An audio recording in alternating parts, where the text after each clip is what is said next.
G'day mates, welcome to my YouTube channel. In today's video, I'm covering my ultimate edit and aiming practice and warm-up guide.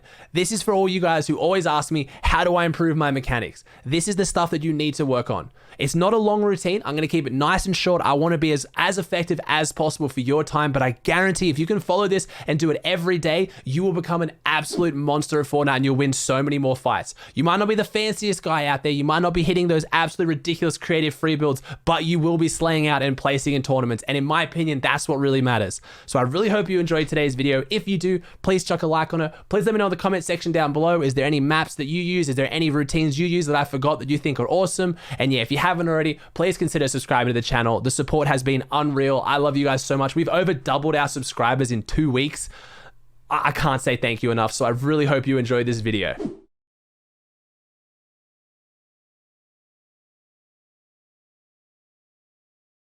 Now, there are two things I want you to take away from my warm-up and training routine today: fundamentals and consistency. Today might not be the most fancy aim training and edit training routine ever, but it is the fundamentals. If you can get these down every single time, you are going to win so many more fights than your friend who can do flawless triple 90s into Thwifo side cones, okay? These are the moves you're actually gonna use, and if you can get them down flawlessly, you are going to win so many fights. So it doesn't matter what level you're at, you need to be able to get these fundamentals down consistently. Don't try and do them at breakneck speed. Take your time, make sure you're nailing them, and then pick up the pace. Also, when you're doing your creative training, imagine you're fighting an opponent. Even if it's just a target that you're shooting at, sometimes reset your edits as if the opponent's gonna shoot back. Don't just do everything from the optimal position. When you practice your edits, don't always practice them from far back inside the box. Practice them right up against the wall, like you're gonna be in some fights. Try to make it applicable to the game. I get asked so often, hey Aussie, I've got good mechanics, but I'm still losing fights. Or hey, I can sit in creative for 5 hours and then I go and play a game and it doesn't seem to help me. That's why. It's either you're getting nervous in the game or you're not practicing it consistently with the fundamentals. Don't try and be fancy. Just do what you need to do to win fights. It's why pros out there like Mr. Fresh Asian and some of the slower, more methodical players can still outplace you and have thousands, if not hundreds of thousands of dollars in earnings, but they still can't do fancy things that creative warriors can. You need to keep it simple to win fights consistently.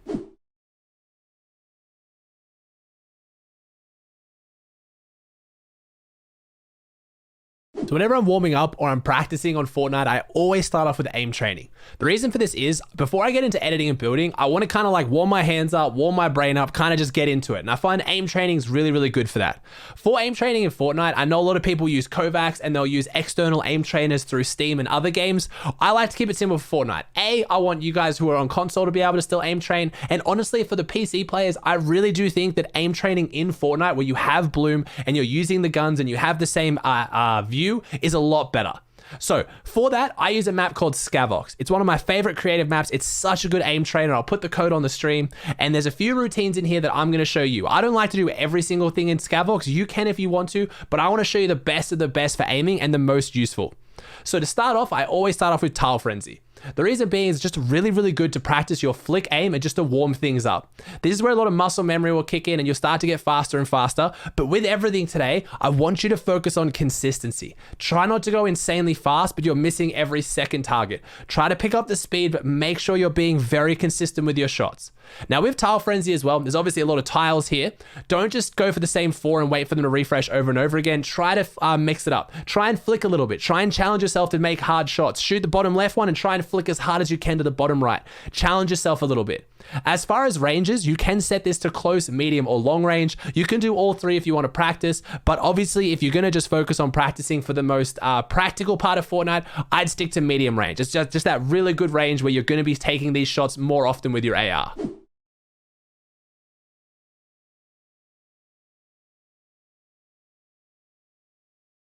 After you've done a few rounds of Tile Frenzy, or as much as you really want to do, because it is great practice, I'll move on to what I really think is the most important thing you can aim train and practice for Fortnite: your tracking.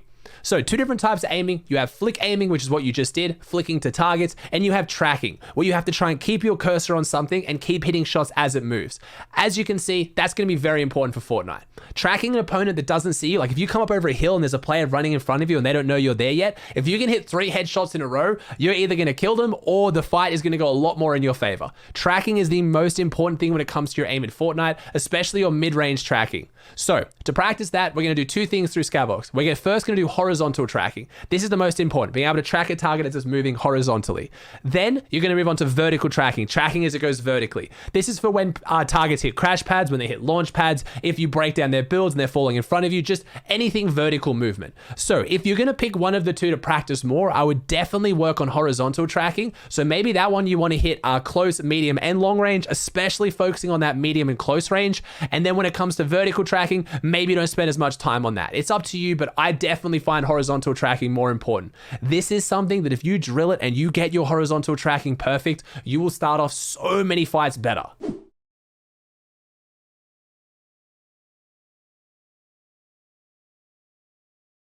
Last, but definitely not least, when it comes to aim training, I like to do moving targets. As much as you've been shooting targets that have been tracking, they've been quite long tracking and you get time to track them. With this one, moving targets is going to combine a bit of that kind of flick accuracy you had with Tile Frenzy, and it's going to combine it with your tracking accuracy from horizontal and vertical tracking. You've got to spot the opponent, you've got to track it for a few shots, and then you've got to swap. And they're going to bounce around and move quickly. Now, opponents won't move in Fortnite this quickly often, so if you can get this down, when you actually have to fight opponents in Fortnite who are moving a lot slower, it's going to be far, far easier.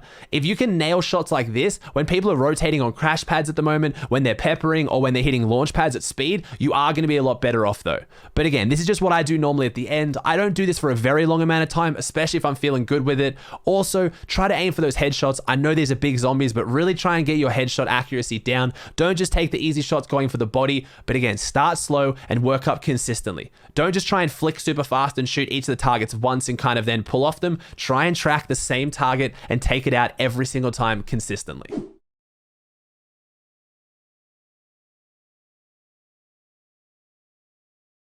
At this point, your aim should be nice and warmed up. You're feeling a bit better. You've woken up. Your brain's working.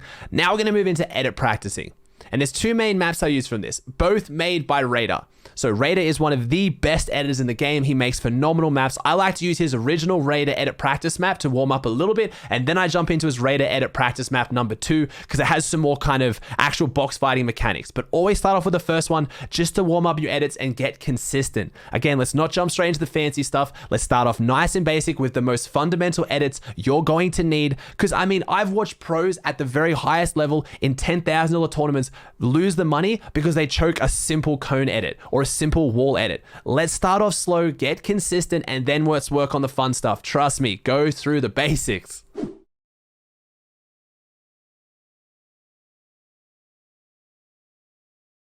I always kick it off nice and simple by heading over to the wall edits. Now, for this, just go through nice and easy, practice the wall edits you're going to do the most. Bottom left 3, bottom right 3. Just warm yourself up, get in that rhythm. Now, like I said earlier in the intro, practice doing it really close to the wall. Don't just always practice your edits from really far back in the box. Practice getting stuck right up against the wall and having to do a harder flick of an edit. Once you kind of get in the rhythm of that, you're doing your edits on both sides, you're kind of good. Maybe you've gone through the snaking section, so you've had to do your edits a bit closer and faster. Now you can be a bit fancier if you want to and start practicing throwing in some other builds in between. Maybe throw a stair up and edit the stair back towards you. That's going to be something you're going to use a lot if you're pushing an opponent and you want to have better piece control. Putting a stair on the other side of your wall and editing through that in a fight is just going to give you more pieces that you control. Or a cone. Throw a cone in, edit the cone. Start warming up a little bit more, but again, start out with the basics. Make sure you're landing your simple edits first, then practice your edits close, then throw some builds in between to warm up a little bit.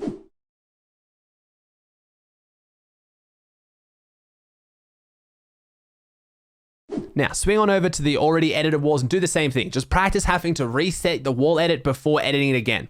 Just get in that rhythm of resetting your walls because again, quite often in box fights, you're going to have walls you need to reset and then quickly edit straight after. So make sure you're not skipping out on that very fundamental skill as well.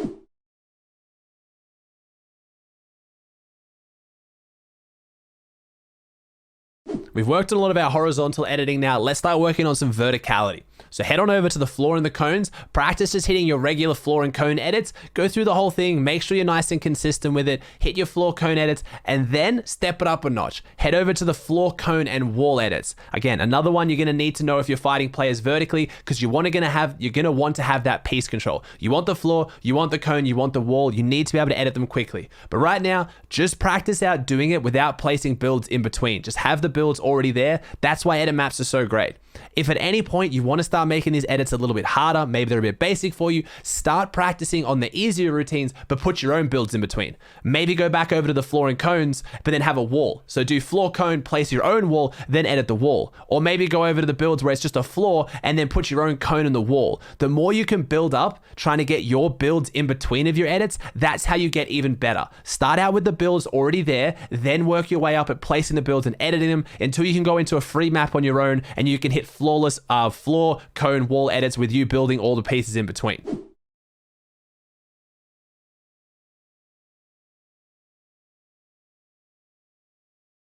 Now let's start combining your aim with your edit. Let's see if you can hit your shots after hitting your edits. This is to make sure you're not just hard flicking your edits. Don't just flick your edits as hard as you can across the screen. Try and keep them close where you work on your crosshair placement. Try to keep your crosshair as close to the center of the screen as you can once you hit your edits so you can then hit the shot afterwards. This is what makes Booger such a satisfying editor to watch because he has really, really good crosshair control. Now, with this one, we're gonna hit our edits on the floor cones and then we're gonna go for some shots as well in between.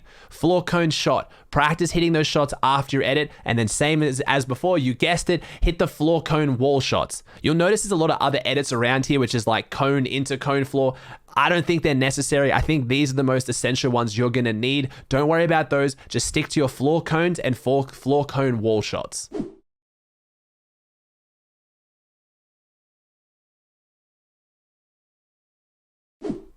Now we're going to start working on hitting some shots from above the target, a position you're going to find yourself in a lot. You're going to find yourself on top of someone's cone and floor, and you're trying to fight them and they're beneath you. You have the high ground. So with this one, we're going to head over to the floor and cone section. But I want you to work on a few things here. I want you to build yourself up. First, just work on editing and hitting the shot.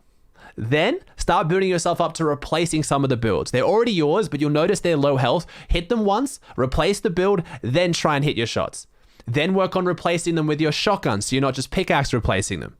Then try and work on replacing or editing for your shots and putting a build in the box. Put a stair in, put a cone in, increase that piece control, then still hit your shots. Again, try to pretend you're versing real players. Let's step it up another notch. Now let's start working on editing, but pretend the target's gonna shoot back. Hit an edit, then quickly reset the edit so the player hits the wall.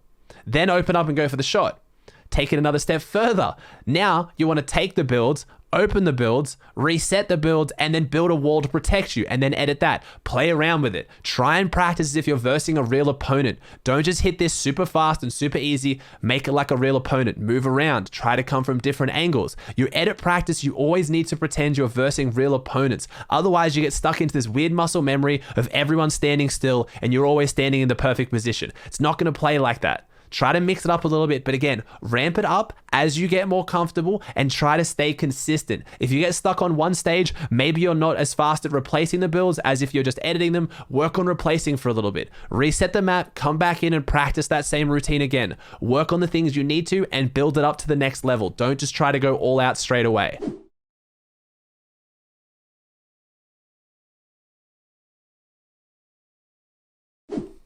Another big fundamental in Fortnite that a lot of people overlook is the side jumps. Head over to the side jump routine. Again, let's build it up. Let's start off, just jumping to the side, hitting the target, and that's it. Fall straight down. Build yourself up, hit the edit, hit the target, fall down. As that gets more comfortable, the next step is going to be able to jump up, hit your shot, and catch yourself on a floor. Practice that for a little bit. Practice jumping up, hitting your shot, and falling on a floor. As you get more consistent, you get more comfortable, then you want to start working on jumping to the side, hitting your shot, falling on the floor, and building a wall to cover yourself. Because you're not always going to one-shot the opponent. You need to keep yourself protected too. Start building up that mobility. One thing I will mention in this current meta, side jumps can be a little bit scary if you are practicing with the tack versus someone with a charge. If they're standing above you with a fully charged shotgun, you go for the side jump, you go to tack them, and they hit the charge shot, you're going to lose that trade 9 times out of 10 because they've got a fully charged shotgun. shotgun. So just be wary. As much as this is still a very useful tactic, side jumping in the current meta is not as strong because you can't jump to the side with a fully charged shotgun as consistently as the opponent can stand above you and fully charge theirs. Just something to be aware of.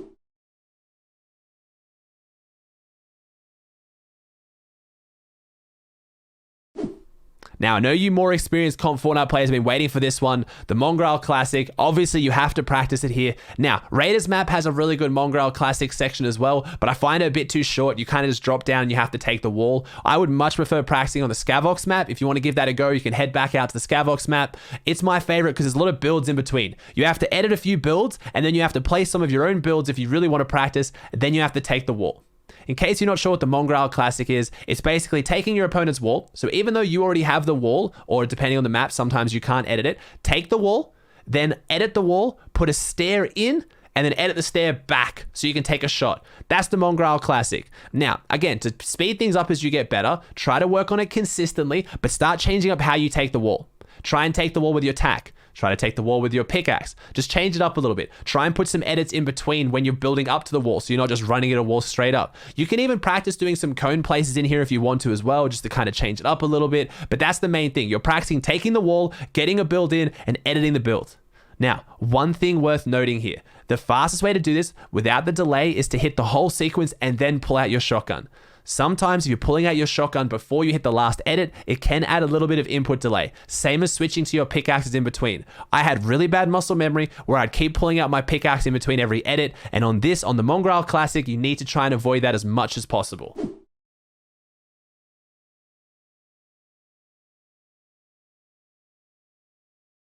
Now, last part of today, let's bring it all together. Let's head into Raiders Edit Practice Map V2 and let's work on box fighting some bots. This section is really awesome because you can practice everything I've talked about. You can practice replacing the walls, you can practice throwing in cones, you can practice going above, replacing the cone in the floor, putting the stair in. This is where you're going to do it against an opponent that's shooting back. One thing I'd really suggest you practice right now as well that I haven't talked about is trying to have really good pre-fire timing. So you now have a target that's shooting back for the first time. So it's going to break some of your builds, especially with the charged shotgun. I know it's not in creative, but you can still do it with the tack. Practice having pre-fire timing. What that means is the millisecond that build breaks, you shoot your shot and you hit the target.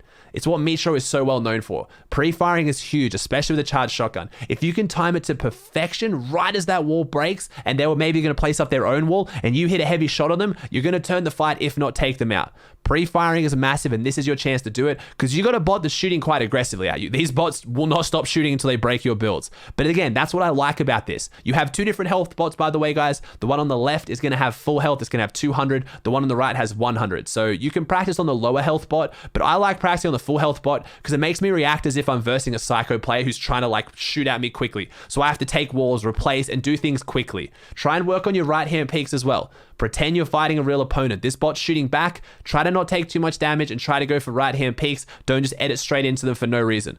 Practice the things you're going to use a lot in fights. All right, guys, that does it for another video. If you made it this far, thank you so much. I really appreciate your support. If you haven't already, please chuck a like on the video. You've made it this far. If you haven't subscribed to the channel, please do so to see more content like this in the future. I am going to be doing a building routine. I know today was mostly focused around aiming and editing. A building routine is coming, and I'm actually kind of getting help from someone because my building isn't the best, and I want to start working on some more intermediate to advanced maneuvers, and that's where I start to get lost. I'm a commentator. Give me a break. But this is stuff that if you learn it and you get it down, no matter how good you are, you need to have the fundamentals down flawlessly. You will improve so much. Keep it simple. Practice this every day if you can, and you will improve so much. I really appreciate you supporting the channel. Thank you so much. And yeah, I'll see you in the next one.